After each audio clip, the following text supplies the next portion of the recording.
உயிர்த்த ஆண்டவர் இயேசு கிறிஸ்துவில் எனக்கு மிகவும் பிரியமான சகோதர சகோதரிகளே, உயிர்ப்பு காலம் 2ஆம் வாரம் வியாழன். யூத தலைமை சங்கம் திருத்தூதர்களுக்கு சில கண்டிப்பான கட்டுப்பாடுகளை வரையறுத்து தந்தது. அதில் முதலாவது, இயேசுவை பற்றி போதிக்கக்கூடாது என்பது தான் திருத்தூதர் பணி 4:5. ஆனால் திருத்தூதர்கள் இயேசுவின் பாடுகள், மரணம், உயிர்ப்பு என்கிற முப்பெரும் நிகழ்ச்சிகளை தலைமை சங்கத்தினருக்கே பறைசாற்றுகிறார்கள்.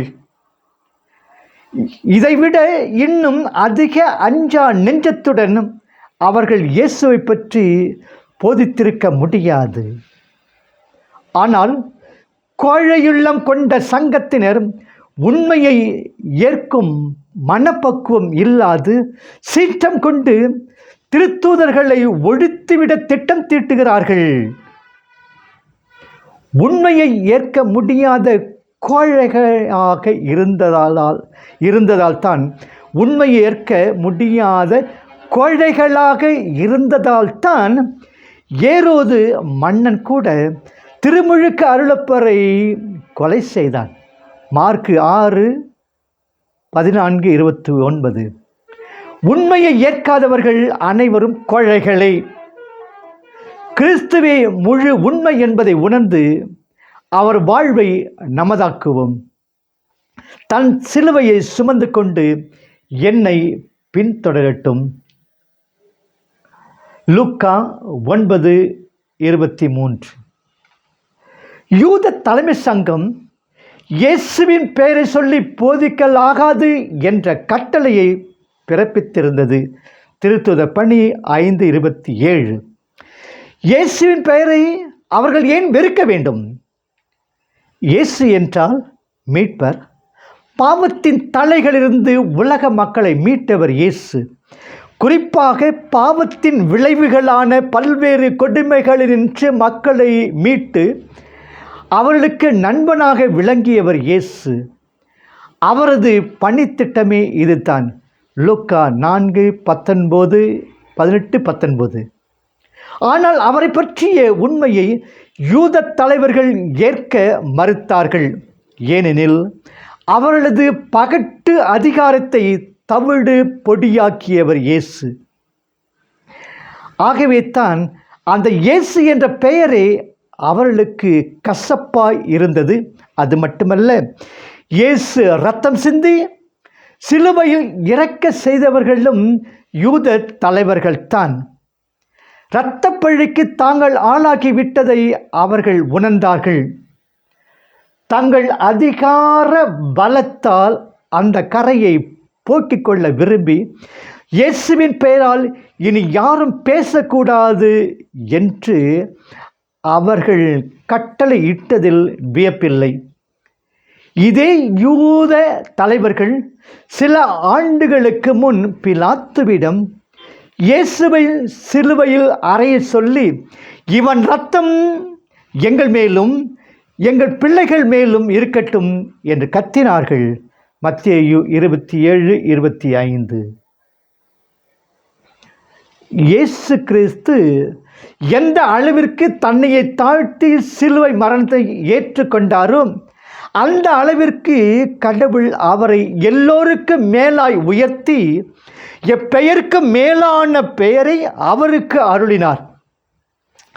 ஆகவே இயேசுவின் பெயருக்கு விண்ணவர், மன்னவர், கீழுலகோர் அனைவரும் மண்டியிட இயேசு கிறிஸ்து ஆண்டவர் என்று தந்தையாகிய கடவுளின் மகிமைக்காக எல்லா நாவுமே அறிக்கையிடும்.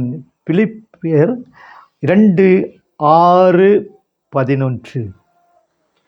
கிறிஸ்துவை முழுமையாக அறிந்து அன்பு செய்தவர் பவுலடியார். ஆகவே தான் எழுதிய மடல்களில் ஏறக்குறைய 600 முறை இயேசு கிறிஸ்துவின் பெயரை பல விதங்களில் கையாண்டு இருக்கிறார்.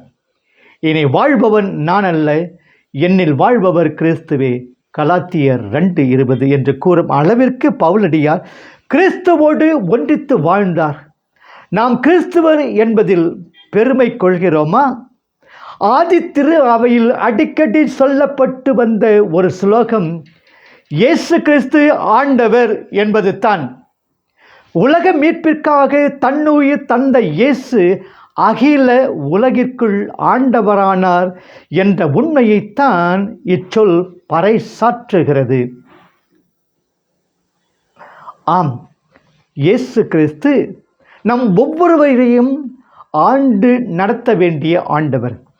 தவறான கொள்கைகளும் மதிப்பீடுகளும் மலிந்துள்ள இன்றைய சமுதாயத்தில் இயேசு கிறிஸ்துவை ஆண்டவராக ஏற்று அவருக்கு ஏற்ப வாழ்வது ஒரு சவால்தான்.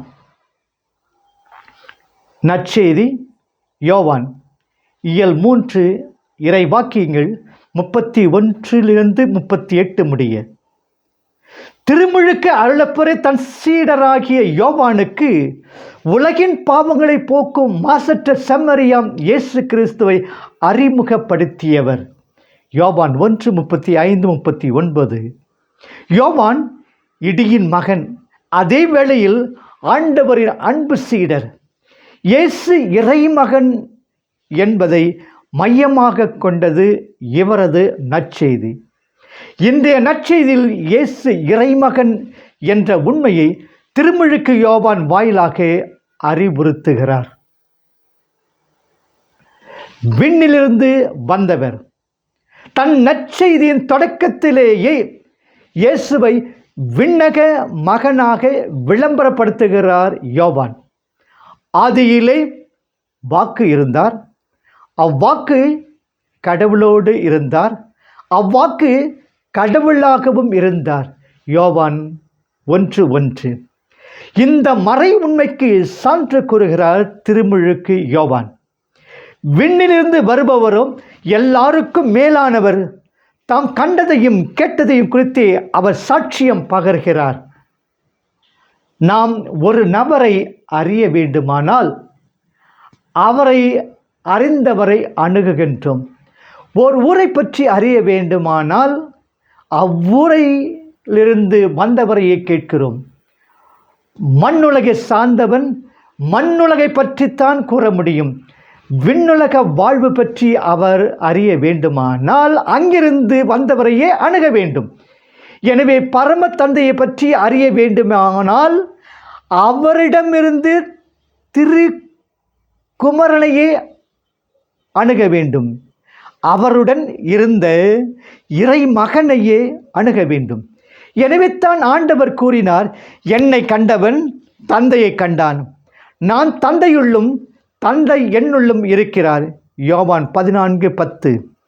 இந்த சான்றுகளை ஏற்காவிடினும் தம் செயல்களை கண்டாவது தம்மை இறைமகன் என ஏற்றுக்கொள்ளும்படி கேட்டுக்கொள்கிறார் இயேசு. விண்ணிலிருந்து வந்த திருமகனுடன் திருமுழுக்கால் இணைக்கப்பட்ட நாம் விண்ணை சார்ந்தவர்களாக மாற வேண்டுமே தவிர பரிசேயர்களைப் போல் மண்ணை சார்ந்தவர்களாக மட்டுமே செயல்புரிய கூடாது என்பதை உணர வேண்டும். இயேசுவின் நம்பிக்கை. இவரே என் அன்பார்ந்த மகன், இவரிடம் நான் மனம் பூரிப்பு அடைகிறேன், இவருக்கு செவிசாயுங்கள் என்பது இயேசுவை பற்றிய பரம தந்தையின் சான்றாகும். எனினும் இவர் உலகிற்கு வந்தார், உலகமோ இவரை அறிந்து கொள்ளவில்லை. தமக்குரிய இடத்திற்கு வந்தார், அவருக்கு உரியவர்களும் அவரை ஏற்றுக்கொள்ளவில்லை. யோவான் 1:11 என்று வேதனையுடன் குறிப்பிடுகின்றார் யோவான். தாம் கண்டதையும் கேட்டதையும் குறித்தே அவர் சாட்சியம் பகர்கின்றார். ஆனால் அவரது சாட்சியத்தை எவனும் ஏற்றுக்கொள்வதில்லை. இது திருமுழுக்கு யோவானின் கணிப்பு. இறைவாக்கினர்கள் தூய ஆவியை பெற்றவர்கள். ஒப்பற்ற இறைவனாகிய இயேசுவுக்கு கடவுள் ஆவியை அளித்ததை பார்த்து ஆவியை பார்த்து கொடுப்பது ஆள் பார்த்து கொடுப்பதில்லை. இறைவாக்கினர்கள் தூய ஆவியை பெற்றவர்கள். ஒப்பற்ற இறைவனாகிய இயேசு கடவுள் ஆவியை மனிதனை பார்த்து கொடுப்பதில்லை. இந்த இறை ஆவி இயேசுவில் முழுமையாக கூடிக்கொண்டிருந்தது. இறையாவி விண்ணக உண்மைகளை வெளிப்படுத்துகிறது, அவற்றில் தெளிவு பெற முடிகிறது. நாமும் இயேசுவில் நம்பிக்கை கொள்ள இந்த தூய ஆவி துணை புரியும். நிலை வாழ்வா அல்லது நித்திய வாழ்வா என்ற வினாவிற்கு விடை மனிதனிடமே உள்ளது. ஆண்டவரை தேர்ந்து கொள்பவன் என்றுமே வாழ்வான், அவரை நிராகரிப்பவன் அழிவுறுவான். பொய் தேவர்களையா மெய்ய கடவுளையா இன்றே முடிவெடுங்கள் என்று யோசுவா இஸ்ராயேல் மக்களை கேட்டுக்கொண்டார். இன்று நாமும் நமது மீட்பு விண்ணிலிருந்து வந்த திருமகனிலா அல்லது மண்ணிலிருந்து வந்த மனிதனிலா என்று தீர்மானிக்க வேண்டும். மகனில் நம்பிக்கை கொள்ளாதவன் வாழ்வை காண மாட்டான். கடவுள் சினமே அவன் மேல் வந்து வீழும். 36 என்பது வேத வாக்கு என்பதை நாம் மறந்துவிடக்கூடாது. உயிர்த்த ஆண்டவரை கண்டவர்கள், உயிர்த்த ஆண்டவரை காணாதவர்கள் அனைவருமே இறைமகன் இயேசுவில் நம்பிக்கை கொண்டாலொழிய நிலை வாழ்வை காண மாட்டார்கள். இயேசு ஆண்டவர், உயிர்த்த ஆண்டவர் நம் அனைவருக்கும் அவரின் ஆசிரை நிரம்ப பொழிவாராக. ஆமென்.